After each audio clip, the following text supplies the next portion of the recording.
this week. John Hall is otherwise engaged, so we have a special, much more glamorous co-host in the shape and form and guise of Andy Hayes. Andy, hello. Hello. Appreciate you having me on, Nick, to help out. Well, I'm delighted to have you. Nice change of voice. People will be clamoring for me to step aside soon as well. Those of you who've listened previously will know Andy as a founder member of, well, the founder of Old Boys of Indiana, and now a long-term supporting partner at DeKalb County. We thank you for that. He was one time the commissioner of Midwest Premier League, and he is now, well, not he has many shirts now, but one of his shirts is a founder of Colombia AFC. Because our guest today is Zach Fisher. Hello, Zach. Hey guys, how's it going? It's going just peachy. Zach is the John Hall of Missouri, younger and less lived in.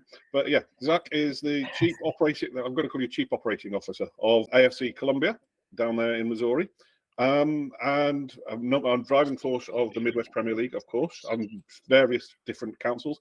But also the club has some interesting news coming out early or late last month, which we wanted to dig into. So we will. Zach, thank you for joining us. First off, how are things with AFC these days? How was last year?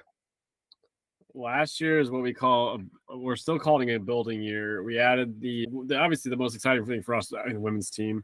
We wanted to get to men's and women's squads as we were building out. It was always one of the club's goals from starting out, and accomplished that. Played a full season of PSL.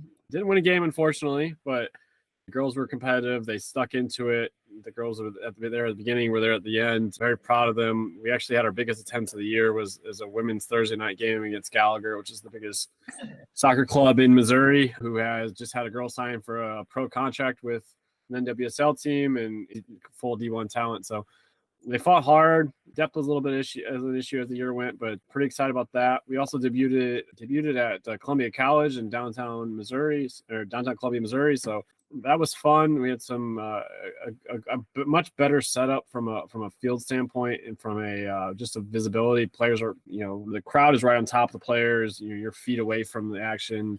Concessions, ticket booth, showers, all that kind of stuff. So probably one of the best, if not the best, home setup in the Midwest, Missouri side of the conference in the Midwest. So really excited about all those things. We are growing from a visibility standpoint. I was just trick-or-treating with my son, and I went through the neighborhood, and I was actually dressed as an AFC player because my son really wanted me to dress up, and I was lacking other costumes, and actually had several people say, hey, that's an AFC kit. That's awesome. Look forward to going to the games next year. So positive things in the community. We obviously want to keep growing and try to do what's right for the community and keep going. Yeah, the Missouri aspect of it, it's always alien to me. I try and keep on top of it, but the Michigan guys shout a lot more than you and your brethren do down there. So how was the season for the men's on the men's side? How did that pan out for you? Yeah, lessons learned is probably not starting the first 3 weeks on the road.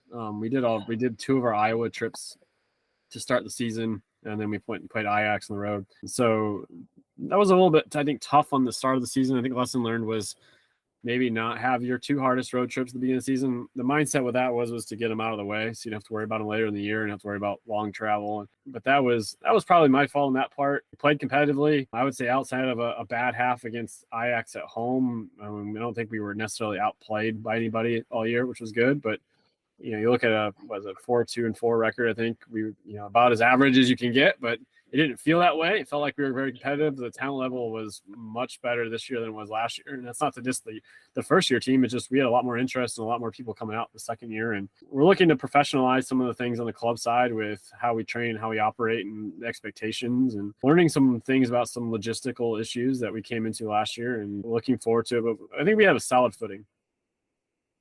How involved are you as Chief Operations Officer, for want of a better title? How involved are you on the playing side?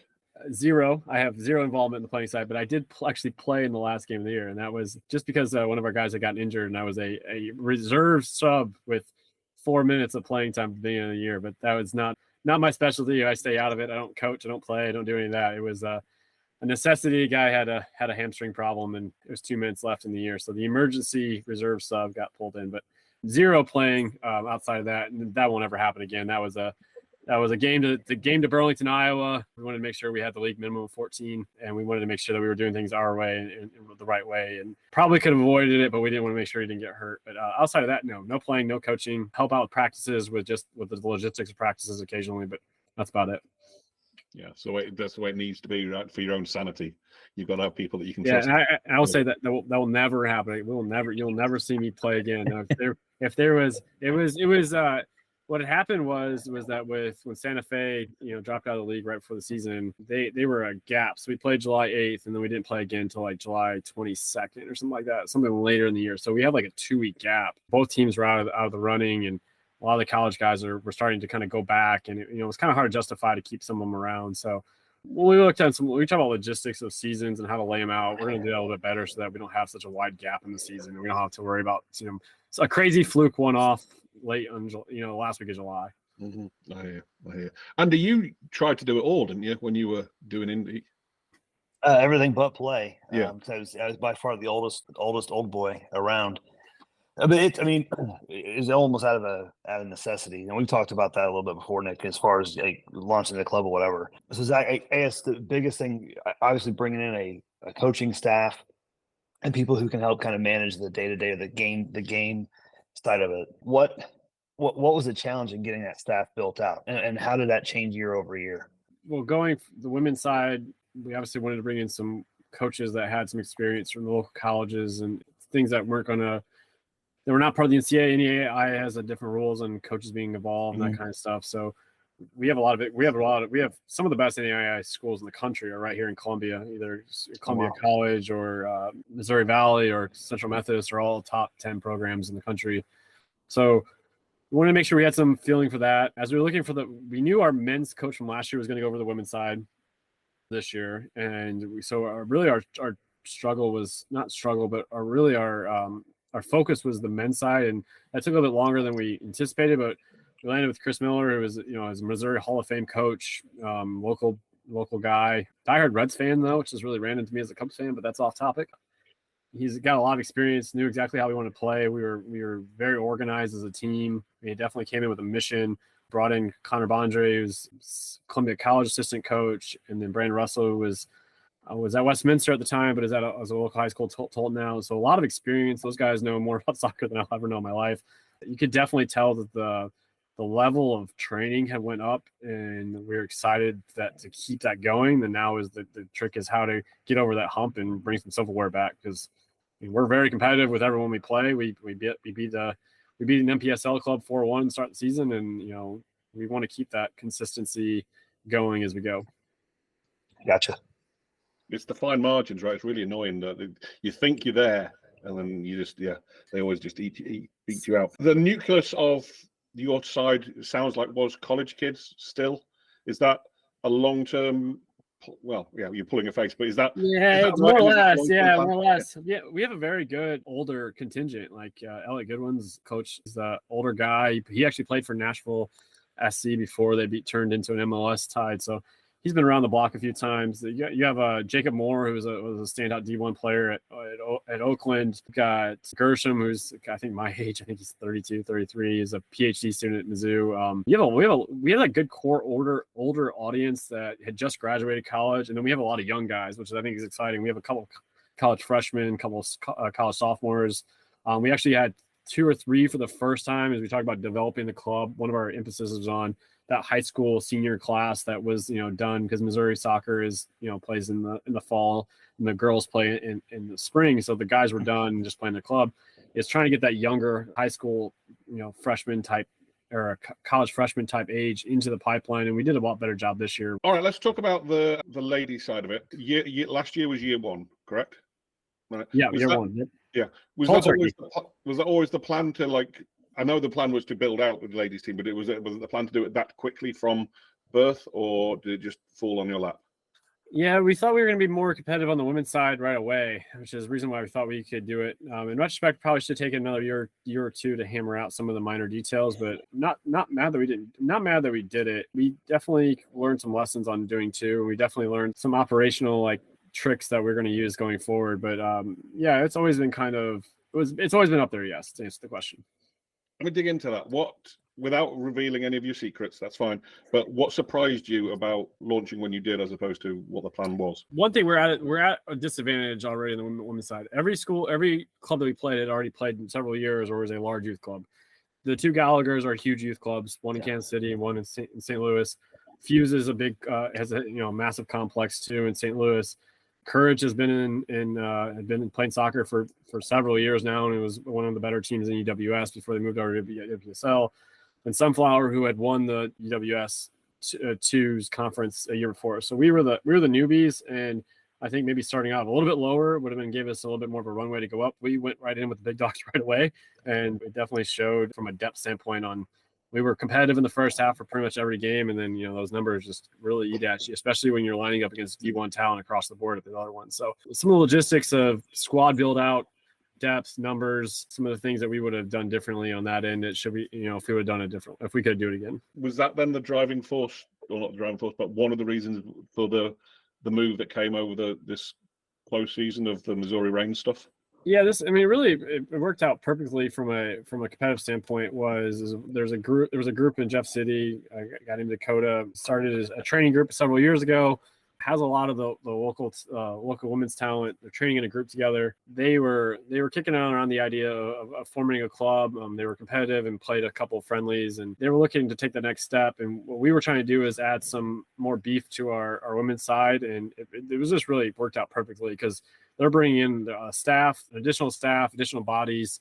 On that side, they're bringing in a larger talent pool from what we're doing. I think our girls are going to get along perfectly with theirs. They played each other in high school and college. I think our girls are excited because the girls that were going to come back next year are excited because I think that training level is going to go up a lot from a competitive standpoint. I think we're going to be a lot more competitive in year two than maybe we would be if we had to do this on our own. So marriage of convenience, both clubs are going to be operated under one umbrella, but each one's going to have its own identity. So I think that'll be good from a local standpoint of one's not going to be shadowed by the other, that kind of thing. So I'll probably looking to keep playing double headers, probably keep it the same thing, but having their own identity, having their own support staff will be definitely helpful.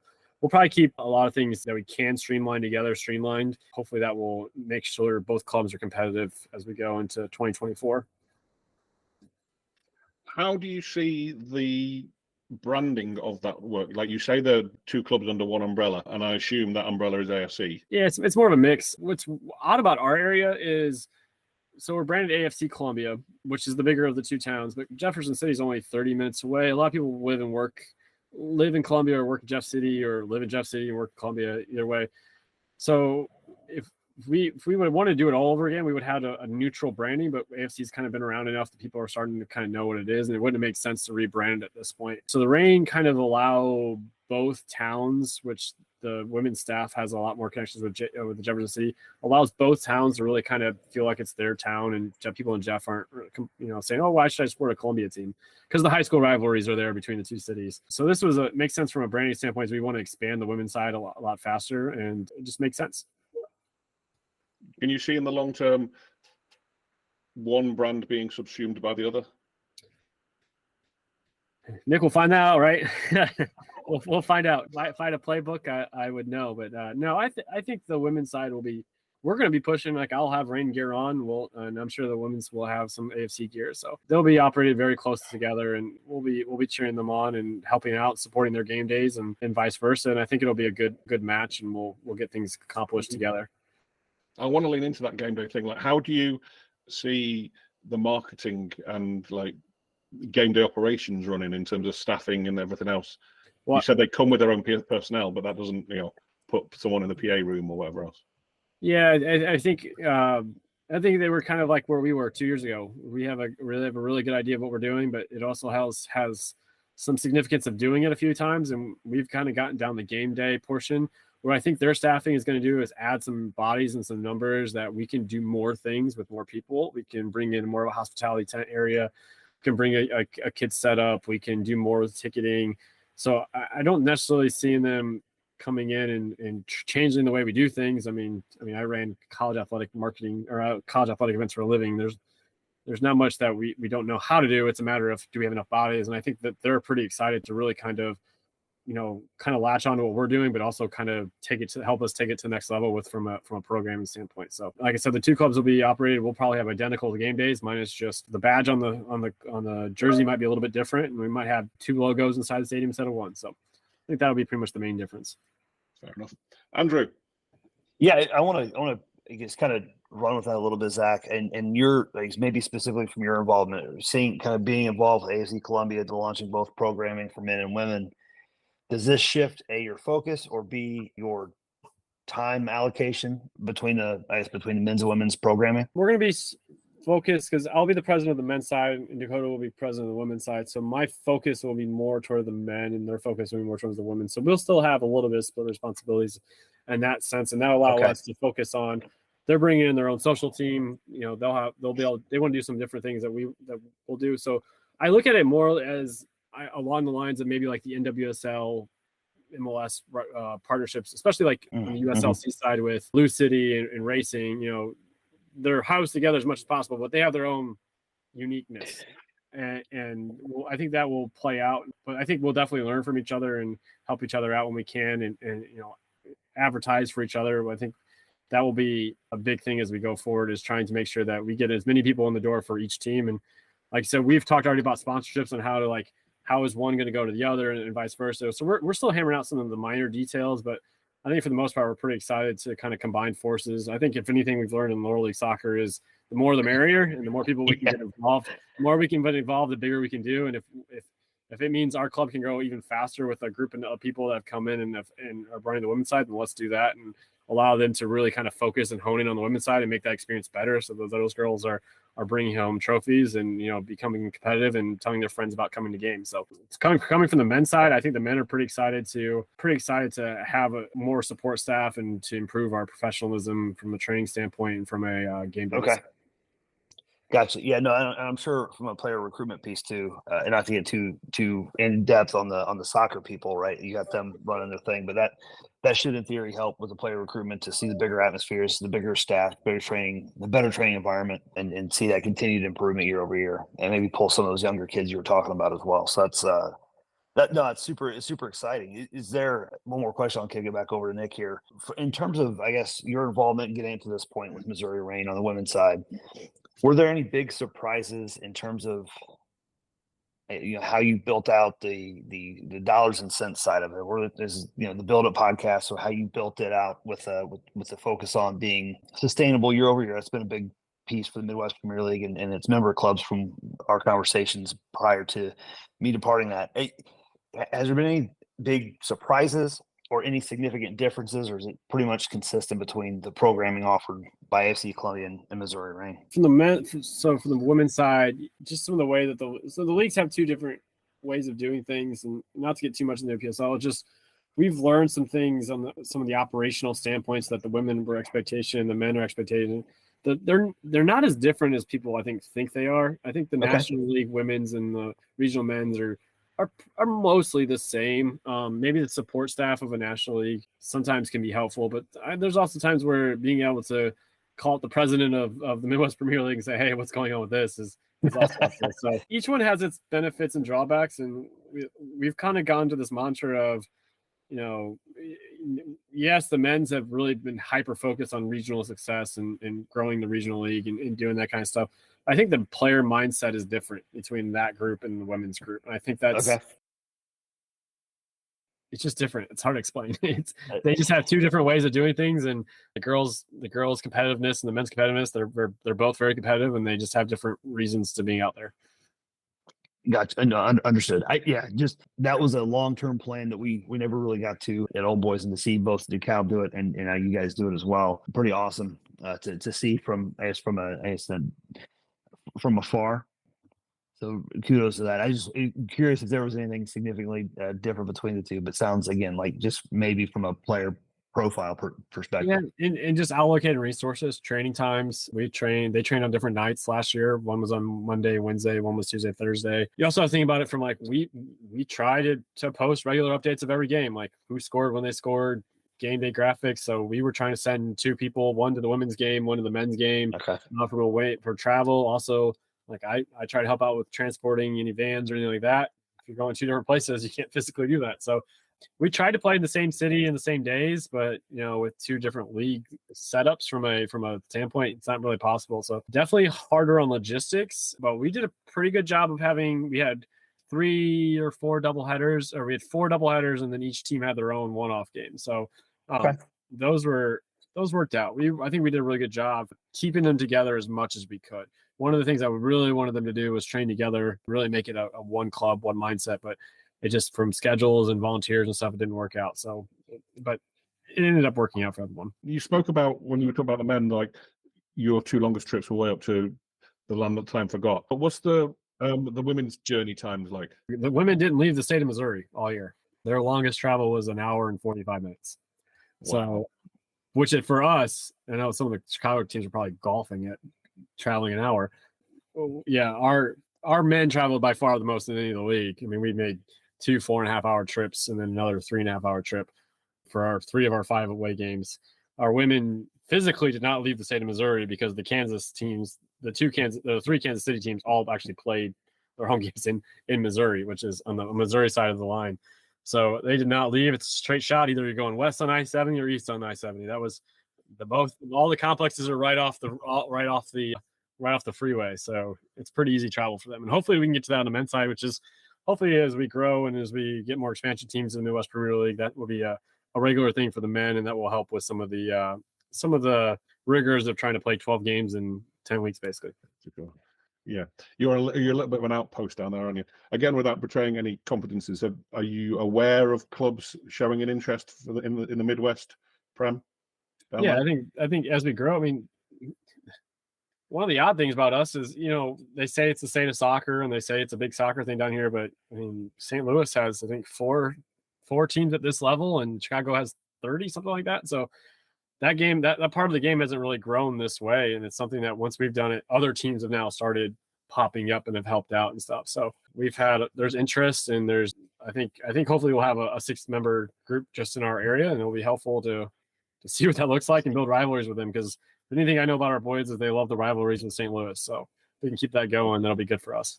And no one will be traveling 4.5 hours either, right? If you can get 7 teams around you and never go north, you're laughing. Nick, I have a hard time feeling sorry for clubs that travel an hour and complain about it. That's all I'll say. No, I'm with you. For those people who haven't been stalking Zach on LinkedIn as well, his day job is, you've also been on the podcast before because of his day job. You work in collegiate athletics, correct? Is that... I work, not directly in it, but as a supporting industry, yeah. Okay, fair enough. But you're aware of it. When we got you on, it was to talk directly about name, image, likeness and the changes that were happening there. Yeah, it was one of our more popular. So it goes on. So every day part of the job there, Nick. Now the dust has settled a little bit on that. From the top level and the quote proper college athletes that you deal with, have you seen an impact on them? And then from your Columbia point of view as well, like, are you seeing lower grade athletes being able to benefit or not from it? Yeah, I think you're finding that entrepreneurs will find a way. I think some of the bigger college athletes have done well, and they've gotten deals, and the colleges have done a really good job of finding them deals for them, whether that's through their collectives or whether it's through their agents or whatever that is. And I think that's always going to be the case. I don't think the deals are as big as everyone thinks they are. I can't imagine some of the deals that you see and you're like, that's probably not true. But I also think you see, like, I went to Mizzou soccer. They have two of their girls' jerseys in the shop there. That's pretty common, even in soccer, to have a couple of the players in venue. And those numbers aren't going to be huge numbers. You're never going to see 800 jerseys of a girl unless she's like a Caitlin Clark over at Iowa, where she just sells as many jerseys as they can physically print for her. So it's a matter of, it was probably not as big as everyone thought it was. It's probably not as small as everyone thinks. Some people would love it to be. So there's kind of a middle ground. I think athletes that are good about keeping their social media clean, about going out and finding deals for themselves, are still finding those. And I think that's what the true intent was. And I think some of the bigger athletes are probably not making as much money through NIL as they are through those collectives anymore. I think that's probably what's happening from a general standpoint. That's interesting. Are you aware of people coaching athletes in that regard? Like the natural athletes have the athletic and the physical prowess, but they don't have necessarily the acumen to curate their social media profiles. Is that industry growing as well to focus on that? Are you talking about helping athletes with their branding? Yeah. There's schools out there that will help. I mean, every school has an NIL person now helping you guide. All the big ones at least will have a guide person helping you guide this is what you should do to make yourself more attractable to businesses. And you talk about poaching, like there's one thing that's been clear is that schools with more money are poaching school athletes from other schools. They're simply kids are going into the portal, getting the best offer from a school, either NIL collective or whatever it is, and they're going on up. And I think that's, in some cases, that's good because players were probably under recruited out of high school or weren't given a fair shake. And I think sometimes it's bad because I think a player there's no accountability sometimes. If a player just wants to leave, he can leave, and there's not really holding much. I think that's the NCAA's come around in the last few months and said we're going to stop letting people transfer 15 times before they get penalized. And I think it's all starting to come back into one group. Do you see a shift possibly in some of these summer, Midwest Premier League being one, or for men or women, an adjustment to the roster limits from some of the players playing to keep their skills sharp for the upcoming fall season, or is that kind of way down the line? Yeah, I think lower league soccer is kind of where it is where it's going to be. I can't imagine too much changing with NIL. Doesn't really impact too many of these kids here. I think you'll see is maybe like the Indiana Soccers of the world, or the some of the bigger ones maybe getting poached by some of the bigger clubs in lower league soccer and going places. But I think that was already happening. I don't really think NIL's changed lower league soccer all that much.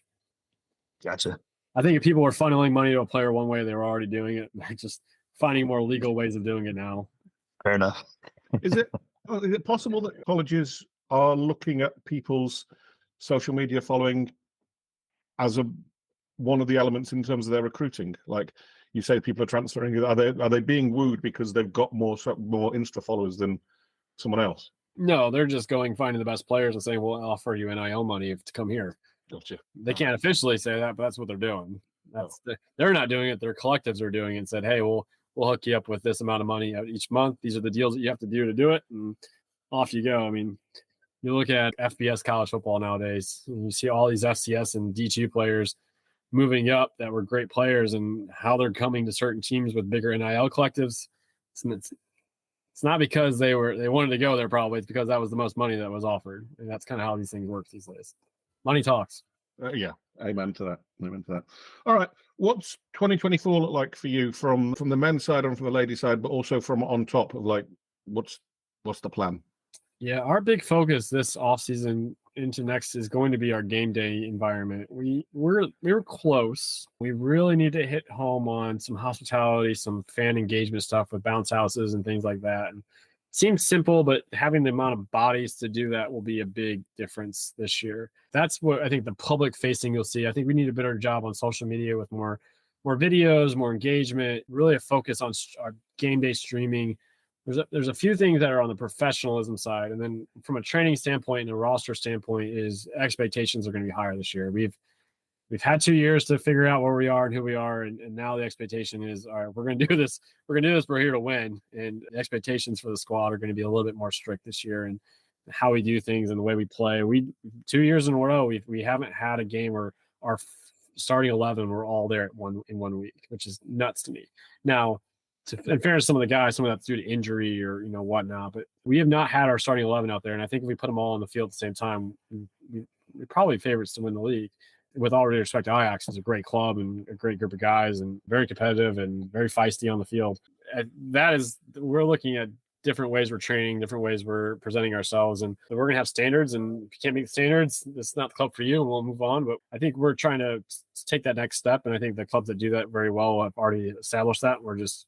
We're starting to implement that now. I have to say, I caught a little bit of YouTube footage or some sort of footage of action from your new home. Yeah, it looks proper sweet. The bleachers are the right size, and I'm not having a pop at attendance figures. I just mean they're genuinely the right size, and the space and the crowds there within touching distance. It looks legit. We pride ourselves in not being a club that you're going to show up to a field and have 2 bleachers on the side and they roll the ball out there.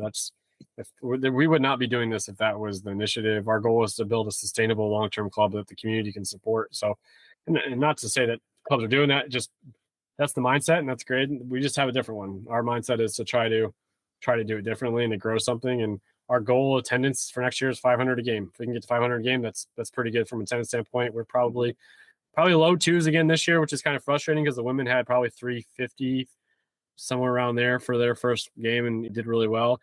night games, playing more night games. And it's really hard when you're traveling 3.5 hours to tell a team, hey, our kickoff isn't until 7 o'clock because they're not getting home until 1 or 2. But I think next year we're going to be pretty stringent on not kicking a ball before 5 o'clock. So just played way too many day games where it's 100 degrees out in Missouri at 1 o'clock on a Saturday. And I think that really impacted attendance, as we heard a lot of people say, yeah, we'd love to go, but it's going to be pretty hot outside and you're playing on a turf field. So not just that, but from a player safety standpoint, our night games are a lot more fun. The guys were way more into it. They're not worried about overheating and dying of exhaustion. So things to think about.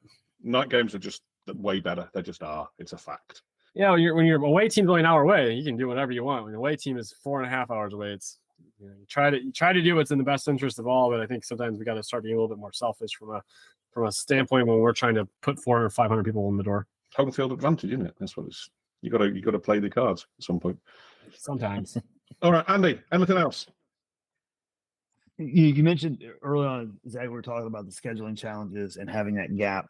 And I don't know. I mean, again, we've got in the Midwest Premier League, you're doing 10 matches over what could be 14 or 15 weeks. So there's bound to have some of that pop up. I guess kind of following up on the night kickoffs, night game kickoffs. Is there anything you've learned over the last couple of seasons of pulling those schedules together that you again, not to share the secret sauce here on this, but anything you've learned from others or just going through it yourself to kind of look ahead and plan? Yeah, so we look at both of when. So I think the league is going to be scheduling at the convention this year, which is a change of pace from when we kind of put together ourselves, schedule ourselves. We basically made our men's schedule kind of mirror our women's because our women's had scheduled first and we wanted to play double headers. So that was kind of, hey, we knew our home dates and we kind of were aggressive and went out there and got our home dates as quickly as we could. Yeah, with the way that the college players get in early May, it's really hard to be on the road 3 straight weeks and really kind of get those in. So I think we'll probably go more night games. We'll try to play at least 1 or 2 at home to start the year. I think we played much better at home, I think, as everyone does, than we do on the road. So I think we did start the year against an MPSL club in a friendly at offsite here in Columbia, but I think getting some momentum behind the club early, I think we thought, well, graduation and stuff, we don't want people worried about Mizzou athletics who can play into May. We didn't want to compete with them. So we're like, we'll schedule more June and July heavy. And I think that our crowd's going to come regardless of Mizzou's playing or not. I think that's just kind of soccer crowd here. There's not too many baseball fans and softball fans in Columbia that are going to be diehard Mizzou baseball fans. I think that we look at it from we need more balanced scheduling. We not need to start. I think when you lose all 3 away games and you're like, well, that's a rough way to start the season. Now you have to come back at home and make those points up. I'd like to balance it out so we have a little bit more stability up front and give our players a little bit more to go after. No, it makes sense. I know people don't like to say this. Referees on the road in Iowa are a lot different than referees at home in Columbia. That's all I'm going to say about that one. I think we're both picking up what you're putting down. and I think it is a challenge. I think also just based on my experience with the club and the distance traveled, if you drop that many points early on in the season and you're at a point where you have to kind of bat 1,000, so to speak, pardon that expression, the balance of the season, you get to a point where there's nothing there to compete for. The guys are going to make the decision, and women too, possibly, to make a decision to say, "Hey, I'm going to get healthy for my fall season," and you have some dropout there, some attrition. That is a challenge. Yeah, we also look at it this way from a scheduling standpoint. Like, we don't play on Memorial Day weekend. We just haven't. We haven't played in 2 years. We won't play next year. We'll find a different date for that. And we don't play the way the 4th of July ended being midweek, kind of had like 2 weekends where you weren't really trying. We really tell them, hey, try to miss one game. If you miss one game, that's fine. We'll figure the rest of them out. But the way that the holidays were, what really impacted us early in the season was we had a ton of kids graduating college. So that weekend, that very first weekend, they're graduating. I'm not telling a kid, hey, sorry, you can't. When you go play this lower league soccer game, you can't go graduate. Right. We had 2 guys actually drive to one of the guys' graduation Saturday morning and then drive to the game.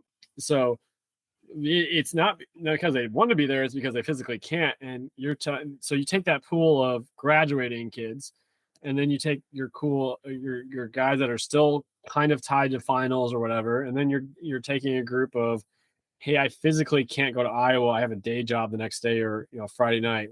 So that pool just becomes really small. So you're kind of putting yourself in disservice there when you're going 4 hours away and you're trying to take your best 11, but you're really kind of torn. So if you can play at home, most of those guys can probably be there. Most of those guys can probably play at 5 o'clock after graduation. They're happy to do so and they're fired up to be there. So It might make sense from a scheduling standpoint to skew earlier in the season and then move those away games into June and that kind of stuff. But we'll see how it all shakes out. I think our mindset is learning some of that. I would say the biggest thing we learned, and I know lower league clubs probably handle this all completely differently, and I'm open to suggestions from either of you two, is we have a great partner in Hummel, but we pressed all of our own jerseys last year. We pressed all of our own numbers, all of our sponsor logos. We did all that ourselves. I think we're looking into next year ordering that all through Hummel, all pre-printed, all that kind of stuff. All a guy has to do is go in and type their stuff in, because the amount of logistical work to put 2 teams on the field and printing their own jersey. Each player buys their own jersey, buy their own shorts, and get all their own gear. Was just a logistical nightmare. And I think it's something we're looking forward to adjusting for next year, so that it's less stress on our staff, because that was a handful, way more of a handful than it needed to be. Yes. No one ever anticipates, isn't it? Like, I want to start a club. I don't want to order jerseys. That's completely. Well, the thing is, like, we had it all sublimated through Icarus in year one, so we had no issues. Well, we tried to save money. We saved $4,000 or $5,000 by pressing them ourselves. Like, I have a heat press and we did it ourselves.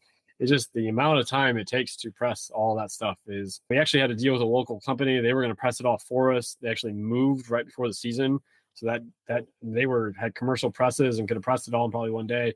They moved right before the season, so we got stuck on us. And so we had club members in my garage every couple of days just pressing numbers and names and stuff so we get the season in. So I think logistically, and what really that happens is when you're so small is you can't take those people who are pressing jerseys and say, hey, go market the club and try to get people in the door. So it really was a twofold punch in the gut. So we're looking on that. We're also trying to make sure that we're more active on social. And I think those are things that will help as we learn our lessons here as a year 3 club. And wasn't year 3 is the gear everyone looks out for, because if you make it past year 3, you got a chance to survive. And usually if the club doesn't make it 3 years is the average in the US, which is crazy to me, but trying to get past year 3. Just very quickly touching on the league as well. You are, what's your official title, or what are you in charge of in the league? So I'm a league board member and I work on the expansion committee. Things looking rosy from the league point of view? It's shifting to the point where everyone's kind of calmed down from their summer seasons and have gone through their fall, whatever, high school soccer seasons and college seasons. And now people are starting to,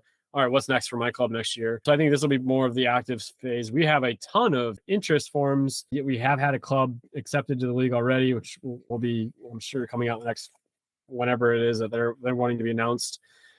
I think there's a lot of clubs that are eyeing what we did with the 2030 plan, how that's going to lay out and what that's going to look like. And we've made the decision as a league is to let each conference basically grow as it wants and kind of go into what the mindset is for each one is different than the others. Like in Missouri, for example, there's going to be 6 or 7 clubs. We're not ready for tiers. We're not ready for anything like that. Our goal is to increase minimum standards so that every club has a great environment, versus Michigan, where they're going to have 20 teams, and they probably need to start having some more competitive balance where they have some of the top clubs playing each other and building up the game days. But I think that's going to spur some interest when those start actually happening, is clubs are going to want to get in so they can get in at a level before they have to drop down to a few levels to start in, because I don't think any club wants to join at a tier 3 or a tier 4.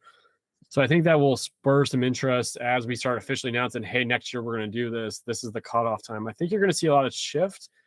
And I'm also interested from a league standpoint is we don't really necessarily care what the national leagues are doing, but what some of the things they do impacts us, and some of the clubs leaving, or if clubs are unhappy, or clubs that are doing well and are looking for a different challenge, and trying to find what best fits for each area. We're also trying to find ways of giving clubs that are brand new a better chance of starting off, instead of they don't have to play Bavarians and Adria and the Cal in the first 3 weeks. They maybe can play some clubs that have also just started and they're not getting their butt kicked in, so that they have a little bit more.